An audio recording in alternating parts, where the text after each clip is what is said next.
It was raining that night, thin, cold drops slicing through the silence. I parked down the street, watching the lights of my house blaze like a celebration of betrayal. Laughter spilled out through open windows, wine glasses clinked, music roared, and there at the gate sat my father, shivering, old hands wrapped around his knees, eyes glazed with disbelief. He looked up when I approached, soaked to the bone. "Son," his voice trembled, "why won't they let us in?" That one question, soft, innocent, laced with hurt, burned through me like acid. For years I thought I had it all figured out. A loving wife, supportive in-laws, a house I built from the ground up with every saved penny. When my mother died, my father became my only real family. I promised her on her deathbed I'd never let him live alone. So when my wife suggested he move in with us, I thought, finally, someone who understands. Her parents visited often, too often. They had opinions about everything: how my house should look, what my father should eat, how I should behave. I mistook their meddling for care, but care doesn't come with conditions. It started subtly. My father stopped joining dinner. He'd sit alone on the back porch, staring at the garden. I asked him once if everything was fine. He smiled weakly and said, "I think your wife's family doesn't like old people around." I brushed it off until the day I came home early from work. I heard laughter in the living room, my wife, her parents, her cousins. Then I heard my father's door click shut. Moments later, her mother's voice carried across the hall. Finally, he got the hint. "That man smells like the grave. Your husband is blind to it, but we aren't." Silence followed. Then my wife whispered something that tore through me. "He'll be gone soon? I'll make sure of it." I remember standing outside that door, fists clenched, heart pounding. I didn't confront them that night. I wanted to. God knows I did, but something inside me whispered, "Wait." From that night onward, I became a ghost in my own home. I smiled, nodded, agreed, but every word they said, every sneer, every slight against my father, I recorded it all. Hidden mics in the living room, cameras disguised as decor, every conversation uploaded to a private cloud. And while they were busy mocking the man who gave me everything, I began shifting the ground beneath their feet. The house registered under my name was refinanced quietly. I moved assets, changed insurance beneficiaries, created a trust in my father's name. Every cent they thought they'd inherit was rerouted. Then I waited. That night, the night of the party, they crossed a line I didn't think they dared to. My father called me, voice shaking. "They told me there's no room for me tonight," he said. "Said the guests won't be comfortable." He laughed softly, but it wasn't humor. It was heartbreak. I left the office without a word. When I reached the house, the gate was locked. He sat outside in the cold while they celebrated inside, drinking from my glasses, eating from my plates. And my wife danced barefoot across the floor that I had built for our future. That's when I decided it was over. I walked my father to the car and drove him to a warm hotel suite I'd booked earlier that week. "You'll sleep here tonight?" I told him. "Tomorrow things will change?" He didn't ask what I meant. Maybe he already knew. The next morning I walked into my house. In the party aftermath reeked of arrogance and spilled wine. My in-laws were still there, half asleep on the couches. My wife looked up, startled. "You're home early," she murmured. "Not home," I said quietly, "just visiting." I placed a folder on the table. Inside, photos, recordings, financial documents, proof of their greed, their abuse, their manipulation. Her father snorted. "You think this will scare us?" I smiled. "No, I think the eviction notice taped to the front door will." They laughed until my lawyer walked in behind me. Then the color drained from their faces. The house was legally mine. The trust I created ensured that it and everything within it belonged to my father. Now they had 30 minutes to leave. When my wife realized what was happening, she gulped air like it might save her. She reached for words and found none. Her parents pushed themselves up off the couch, all bluster and entitlement. I could feel the floor remember the first time I laid it. I could feel the studs in the walls, the way I held beams in place until the joists took their weight. I could feel my mother's last breath and the promise I made above it. I stood there and did not tremble. I wish I could tell you that was the first moment I saw them clearly. It wasn't. Truth is a fog that thins over weeks. You don't notice it's lifting until you can finally count the trees on the hill. The first tree was the day Laura moved Dad's chair from the window to the hallway because it looks neater. The second was when she replaced his ceramic mug with a paper cup because accidents happen. The third was when her father laughed about consolidating generations, like dignity was a spreadsheet. By the time I was pulling the hidden camera footage onto my laptop, the whole forest was visible. The eye rolls when Dad spoke, the jokes about his old man smell, the budget meeting where my wife casually said, "Once he's gone, we can finally redo the kitchen." I wasn't just angry. I was ashamed. Ashamed I had let silence grow on my watch. Dad didn't ask to move in. He asked to help. He walked the perimeter of the yard after dinner, checking gates and latches, picking up fallen branches. He cleaned the barbecue, oiled the hinges, scrubbed the bird bath because they deserve a gloss too. He grew quiet after a while. Quiet men in their 70s can look stubborn. Mostly, they're just tired of asking permission to exist. So I learned to split myself in two. I was the man who laughed at their jokes, agreed with their plans, let them believe I was slow, naive, easy to box, and I was the man who took screenshots of every bank login, who photographed the ring of water left on Dad's coaster when they refused him a fresh glass, who recorded the slam of the pantry door after Laura's mother said, "He needs to be somewhere with people like him." I moved money, not out of spite, but out of duty. I routed the mortgage payoff into a trust so that no one, not even I, could use the house to punish or reward. I named the trust after my mother. I signed with hands that shook and then steadied. The party was the last straw because cruelty had become a game played loudly. The invitation said cocktail chic, as if a dress code could cover a rot. I watched through rain and tinted glass as Laura spun under the chandelier, her bracelets ringing like cutlery. When Dad called, I heard a smallness in him I hadn't heard since Mom died. His laugh at the gate was the sound you make when you understand your place in someone else's story. I drove faster than I should have. I stepped out into the rain, and the yard lights made the water look like glitter. The guard hired for the event told me he had orders. I stared at the front door I had painted red for luck and thought of all the ways luck is just a word we use for arrangements we make with ourselves. I could have banged on the windows. I could have shouted names. Instead, I wrapped my coat around Dad and said, "Let's go." His hands were cold and grateful and still somehow embarrassed. He apologized for causing trouble. I swallowed everything that wanted to burn and said, "You'll never cause me trouble a day in your life." He nodded like a boy being allowed to keep a secret. At the hotel, I turned the heat up too high and pretended not to notice. I ordered soup and cut the bread into small pieces he didn't need cut. He ate slowly and thanked me like I had given him a country.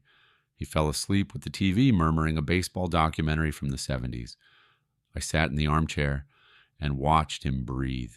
The rain kept hitting the window. I wrote the last email to my lawyer before dawn. The confrontation the next morning was almost clinical. Oh, it felt like a meeting about a building code violation, like we were all there to decide if the railing height met standard. Laura tried to soften first. "David, this is dramatic. We're family."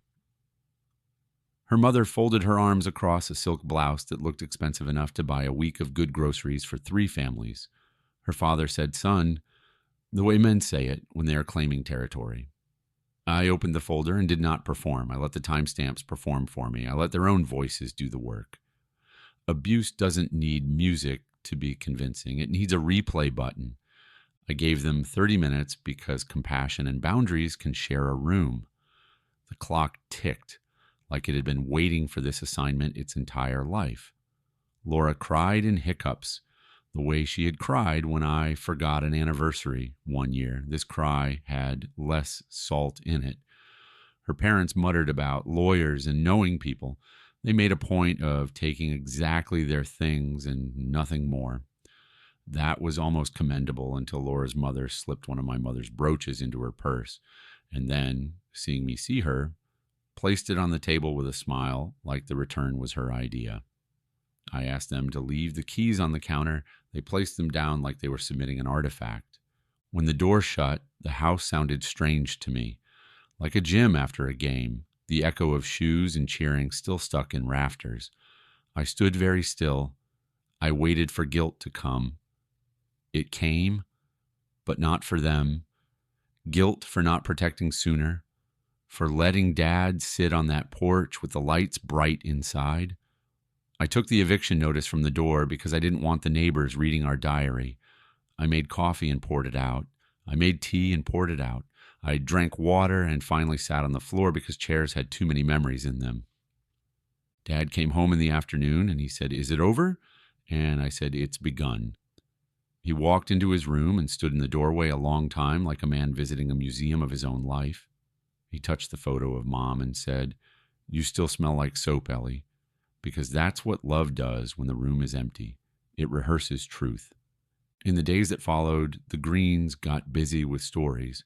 At first, it was a misunderstanding. Then it was a financial dispute. Then I was unstable. Then Dad was dangerous. It's always interesting which lie people choose based on who they think is listening. Their lawyer sent a letter that used phrases like undue influence and elder exploitation, and I thought about the way words can be leaned on until they bend, not break. My lawyer reminded me that truth has a long stride and panic has sore feet. Dad started walking again. At the lake, he counted geese and told me which ones were married and which ones were angling for an affair. He told me he had dreamed of Mom standing at a screen door, sunlight on her dress, saying, "You boys all right?" He said, "I think she'd tell us to plant tomatoes." I said, "Then we should plant tomatoes." We bought too many seedlings and lost half of them and laughed like thieves when the survivors put up blossoms. The neighbors watched me dig and decided they liked this version of the story better than the one they'd been fed. People love a garden. It forgives the gossip it replaces. The court day came like weather. It was the day after the rain finally broke and the sky was almost too blue. The Greens wore navy and posture. Laura wore apology like perfume, difficult to place, gone by lunch. The judge listened the way old wooden pews listen, without leaning in, without leaning away. When the recordings played, something quiet happened in the room.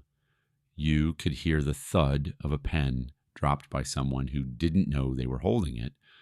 You could hear Laura's breath catch on the word gone. You could hear me swallow, even though I wasn't speaking.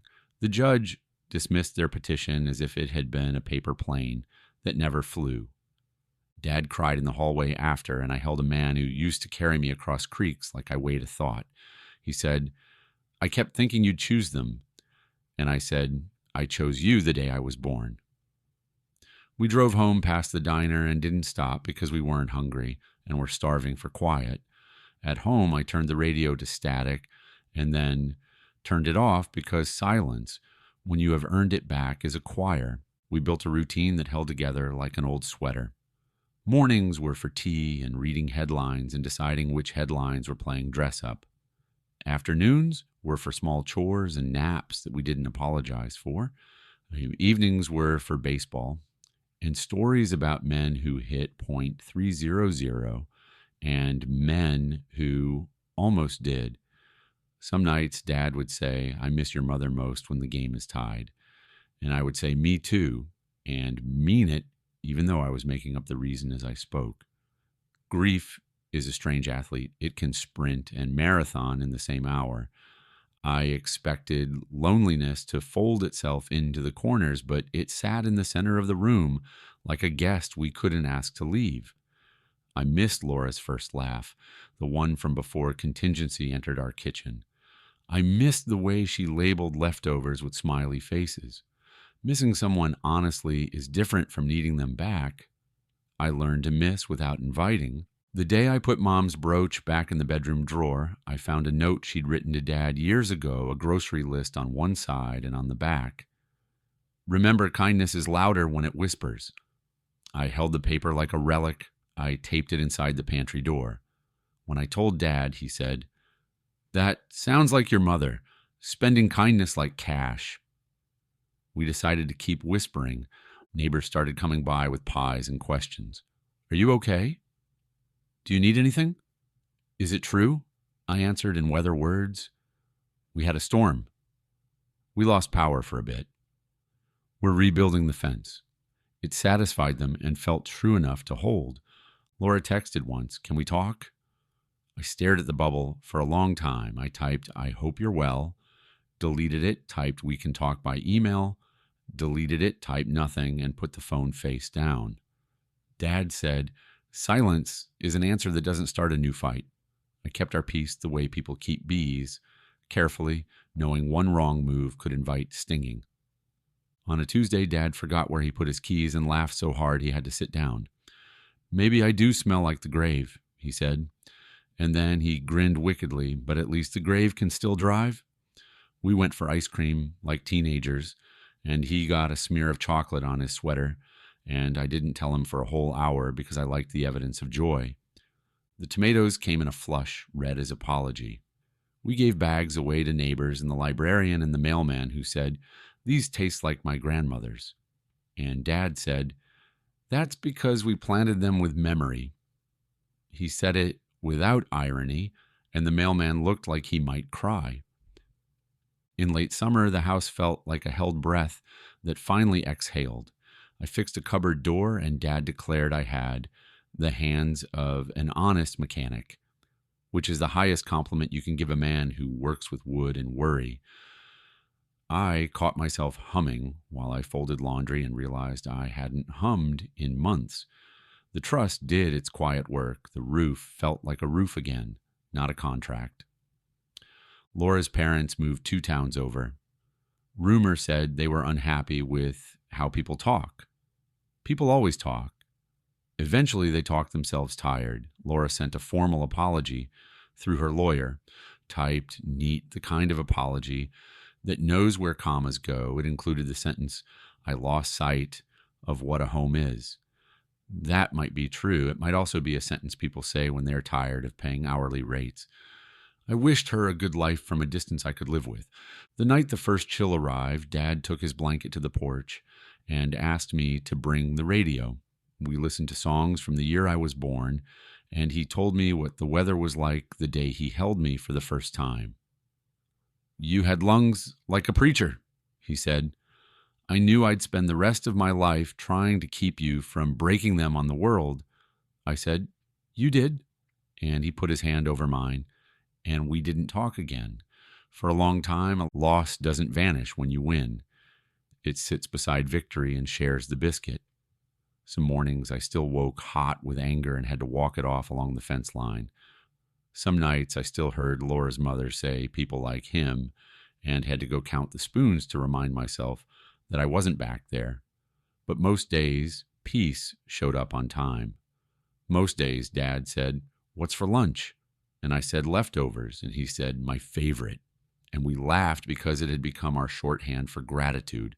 When the letter came from the court confirming everything, dismissals, damages, orders, I read it to Dad like scripture. He nodded at the right parts and closed his eyes at the end and said, "Good. Now let's never read it again." We put it in the drawer with Mom's grocery list sermon and let paper hold what mouths no longer needed to repeat. I still drive past the hotel sometimes. I still see him sleeping with a baseball narrator explaining a box score. I still picture the rain on the window and the way the room's heater clicked on like a promise. I still hear his voice in the driveway. You did what you had to do. I think about how the hardest part of doing what you have to do is deciding you're allowed to do it. If you ask me now what that night taught me, I'll tell you this. Love is not proved by tolerating cruelty. It's proved by building a place where the smallest person in the room is safe. Dad isn't small, but they made him feel small. That's the worst theft there is. We returned what was stolen, not the house, his scale, his size in the story. Tonight, the house is quiet the way churches are quiet after a wedding. Confetti still in the corners, joy folding chairs. I set 2 mugs on the counter. I pour tea the way Mom did from too high. I call Dad to the table and he says, coming. From the hallway, a word more beautiful than any vow I've ever heard. We sit and he asks about the tomatoes and I say they're done. And he says, we'll plant again. And I say, yes, we will. And we do. Photo prompt 1. A rain-soaked nighttime driveway outside a warmly lit house. A soaked son kneels to wrap his shivering elderly father in a coat beside a locked gate. Party silhouettes laughing in bright windows behind them. Tension, betrayal, and tenderness in one frame. Cinematic realism, 16:9. Photo prompt 2. Morning after confrontation in a living room strewn with empty glasses. A resolute man sets a thick evidence folder on the coffee table while entitled in-laws stiffen on the sofa. The wife frozen mid-reaction, an eviction notice visible on the front door in soft focus. Natural light, dramatic realism, 16:9. I didn't sleep much after that first day. The body remembers storms even when the sky clears. Dad slept well. He always could when a decision had been made. In the morning, I made oatmeal and cut banana slices the way Mom used to, too thick, a little clumsy. Dad said, you're getting better. And I said, at oats? And he said, at this, and waved a spoon at the kitchen like it was a country we'd just claimed for ourselves. We took our bowls to the porch because that's where mornings make the most sense. A neighbor passed with a dog and lifted 2 fingers in an old man salute. Dad lifted his spoon back. We spent that day doing ordinary things with ceremony. We washed sheets as if they were flags. We opened windows as if air were a guest we had invited. I took the chandelier bulbs down one by one and polished them with an old T-shirt. Dad read the manual to the dishwasher aloud and made jokes about its personality. I reset the thermostat schedule. He sorted the junk drawer into useful, maybe, and why. We took the why to the trash and congratulated ourselves as if we had solved a crime. By afternoon, my phone was heavy with texts. A cousin I hadn't seen in 3 years wanted the real story. A colleague said he always had a feeling. Someone from church asked if we needed meals. I wanted to send a photo of the tomatoes like proof we had it handled. Instead, I typed, we're okay. Thank you. Dad nodded his approval of brevity. He has always believed that long explanations spend money you need later. Laura didn't text. Her silence felt like a hallway with a light at the end you don't trust. I sat at the table and wrote her an email I didn't send. It said, I loved you. It said, I'm sorry I didn't see the slope we were on. It said, caring for parents is not a referendum on how interesting our lives are. It said, sometimes love asks us to give up the seat we thought we deserved. It said nothing, ultimately, because some letters need to be written to the page and not to the person. Dad asked if we could go to the hardware store. We bought a new latch for the back gate and a packet of marigold seeds because he said thieves don't like bright flowers. The clerk called him sir and me buddy, and we left with a bag that felt like optimism. We fixed the latch and planted the seeds. We sat on the steps until the air turned the color of mercy. That night, I pulled down the cameras and mics. I thanked them like tools returned after a hard job. I copied the recordings to a hard drive and put it in the safe and decided I would not listen again unless required by law or memory. We ate sandwiches that tasted like something you earn. The house made a long, satisfied sound like a wooden ship that has weathered a squall. I've been asked since then, by voices kind and voices cruel, whether I regret the way I did it. I tell them I regret the necessity, not the method. I wish I had never needed proof. I wish yes had meant yes, and no had meant no in my kitchen. I wish the word family had not been used as a key to every locked door. But I do not regret keeping a record, for the truth is never diminished by a clear throat. Winter came early, frost on the mailbox, breath that made small clouds. Dad wore 2 sweaters and pretended one was for style. We made soup and ate it with too many crackers. On Sundays, we drove through neighborhoods and judged Christmas lights with the severity of a panel. He gave extra points for restraint. I gave extra points for chaos. We both gave full marks to the house with a single candle in each window. On Christmas Eve, he fell asleep during a movie, and I watched him until the credits. I thought about the different kinds of fathers: a father who builds, a father who buys, a father who yells, a father who listens. Mine has always been a fixer of small things and a stubborn believer in big ones. He taught me to measure twice and cut once. He taught me that apologies are blue-collar work. He taught me that sometimes the most radical act is to stay. Laura mailed a card. "Wishing you peace," it said on the front. Inside was her handwriting, the same handwriting that used to label our spice jars. "I'm sorry," it said. "I wasn't kind." It was not enough, and it was not nothing. I placed it in a box I keep for things that are true and incomplete. Spring again, and the marigolds kept their promise. Brave little sons along the fence. Dad watered them like they were old stories. We built a bench near the tomatoes and mismeasured the first cut and laughed like men who know wood is generous. The bench wobbles a little. We call it character. I tell you all this because I want you to know what victory looks like when it takes off its uniform. It looks like tea in the good cups on a Tuesday. It looks like a clean porch. It looks like a 76-year-old man falling asleep mid-sentence because he trusts the person next to him to finish it kindly. It looks like a house that knows the names of the people who live in it and doesn't have to rehearse them. There are nights when I drive the long way home so I can pass the lake at dusk and see the geese doing their committee work. There are mornings when I stand in Dad's doorway and watch him breathe, because gratitude is a discipline. There are afternoons when the phone rings and the name on the screen makes the old adrenaline move. I let it pass. I do not invite it in. I make soup. I fold a towel.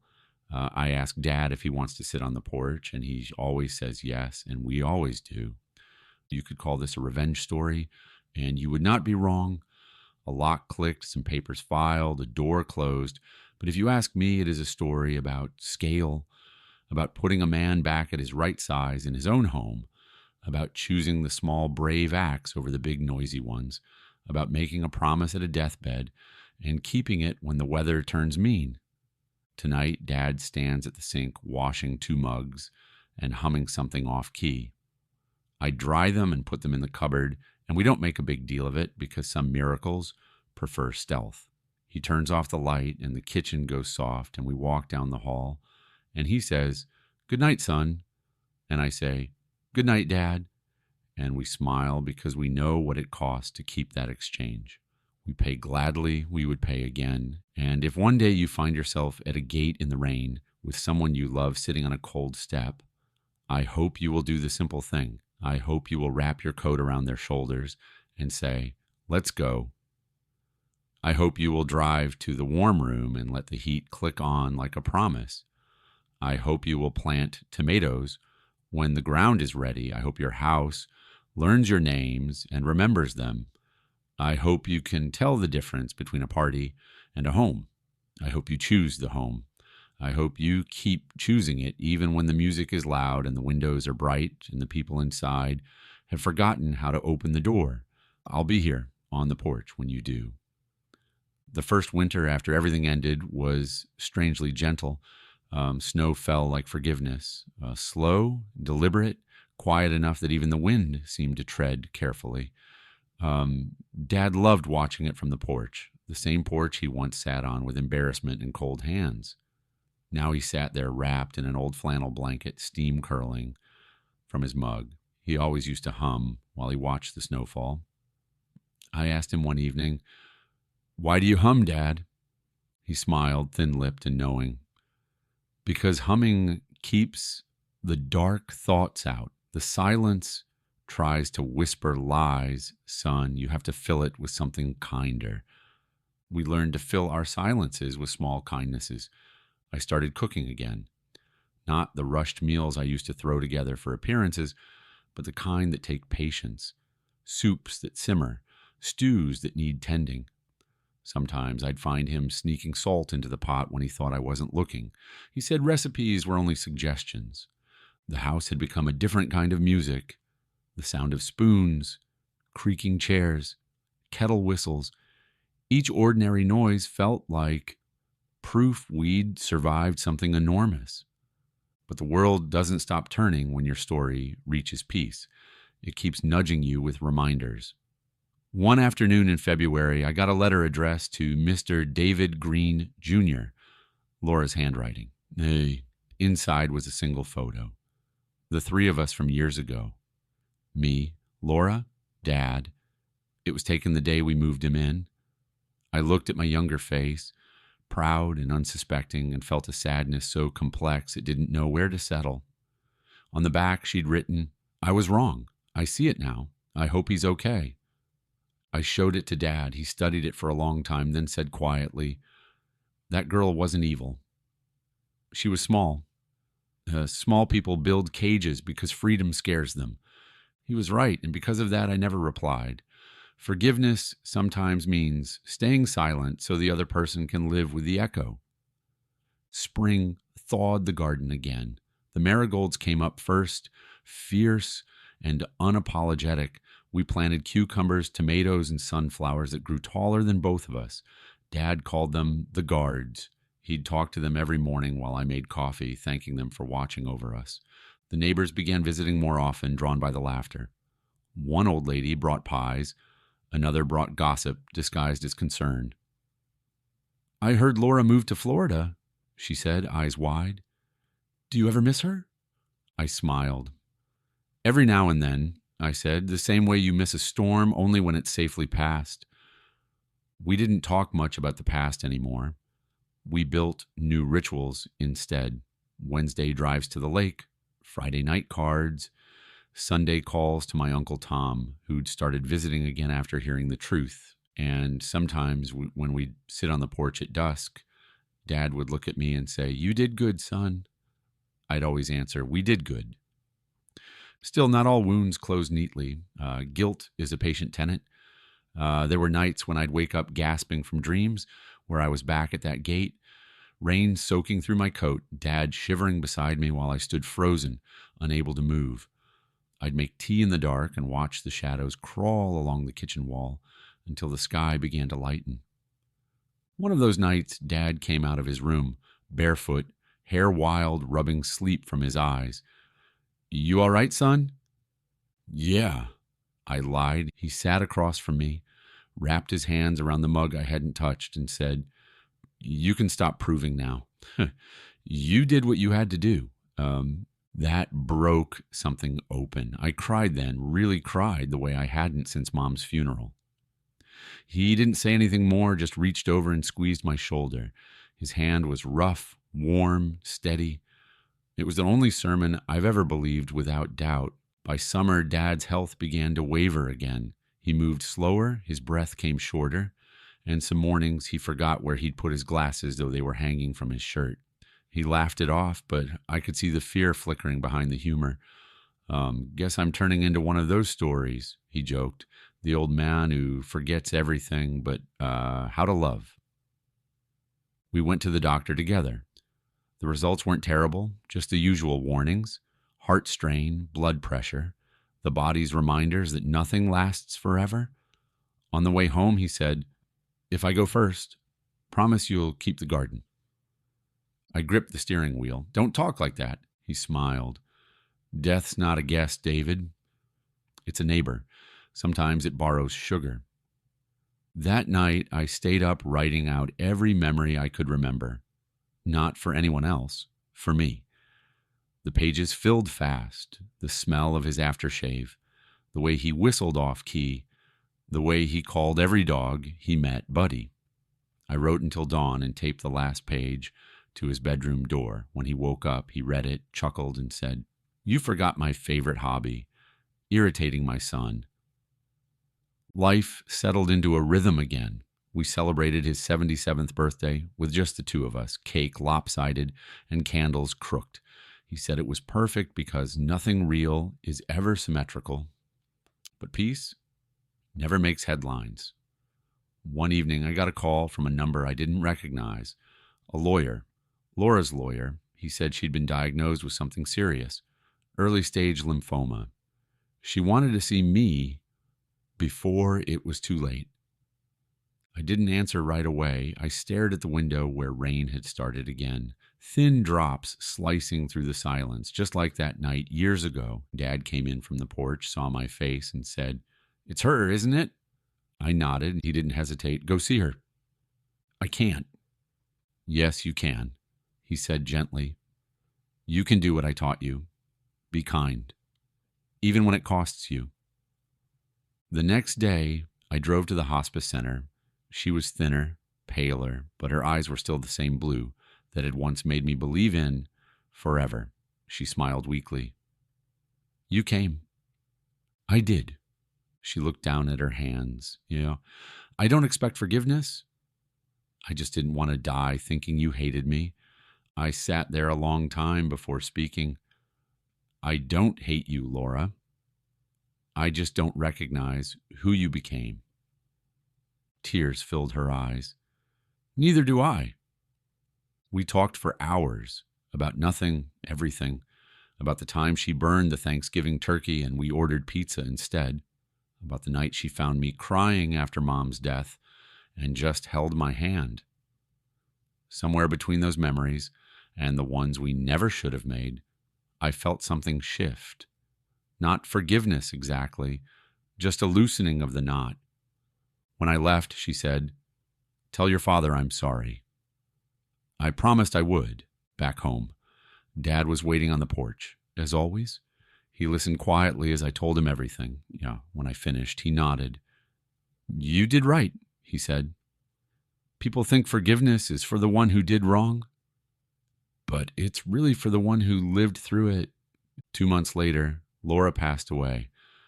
I didn't go to the funeral, but I planted white lilies by the fence because she once said they were her favorite. Dad watered them every morning, whispering something I never asked him to repeat. That autumn, the garden was a riot of color. Marigolds, lilies, sunflowers bending with the weight of their heads. I came out one morning and found Dad sitting among them, eyes closed, sunlight washing over his face. For a moment, he looked like part of the garden, a figure sculpted by time and peace. He passed away that night, quietly. No struggle, no pain. Just stopped breathing between one heartbeat and the next. I found him in his chair, book open on his chest, glasses slipping down his nose. He looked content, like a man who'd finally kept every promise. The days after were a blur of flowers, condolences, and quiet rooms that felt too big. I moved through them like someone trying not to disturb dust. People came and went, saying the usual things. "He lived a good life. He's in a better place. You were a good son." None of it filled the silence he left behind. At night, I'd sit on the porch with 2 mugs of tea out of habit. One would go cold untouched, but sometimes when the wind moved through the marigolds, I'd swear I heard his humming. One evening, I found a letter tucked inside his Bible. It was addressed to me. "David, if you're reading this, I'm gone, and I hope you've already forgiven yourself for everything you think you did wrong. You were never meant to save me. You were meant to walk beside me while I saved myself. That's what love is. It's not rescue. It's company. Keep the garden. Keep the house. And when you find someone worth sharing it with again, don't hesitate because of the ghosts here. They're kind ghosts. They'll make room Love always, Dad. I read it until the ink blurred. Then I folded it and put it in my wallet where it still lives. Worn and creased, a second pulse. Years passed. The house aged gracefully the way old things do when they're cared for. Paint chipped, steps creaked, the garden kept blooming. Neighbors came and went. I stayed. I taught neighborhood kids how to fix bike chains, how to hammer nails straight. They called me Mr. David. Sometimes on summer evenings, I'd tell them stories about a man who once hummed through storms and planted marigolds that kept thieves away. They'd laugh and say, "That sounds like a superhero." He was, I'd answer. He just didn't wear the cape. One afternoon, a boy asked, "Did he ever get mad?" I smiled. "Yes, but only at people who forgot to be kind." Life became simpler, softer. I never remarried, but I wasn't lonely. The garden was my family now, the marigolds, the lilies, the tomatoes, and every visitor who sat on the bench Dad and I built. Sometimes, when the first rain of the season falls, I stand at the gate. I remember that night, the laughter from inside, the locked door, the shivering old man who refused to stop believing in love. And I whisper, "We made it, Dad. We really did." And then I walk back into the house that knows our names, pour 2 mugs of tea, and sit by the window. Outside, the marigolds sway like they're applauding something invisible. Maybe they are. Maybe it's him. Maybe it's peace, finally finding its way home.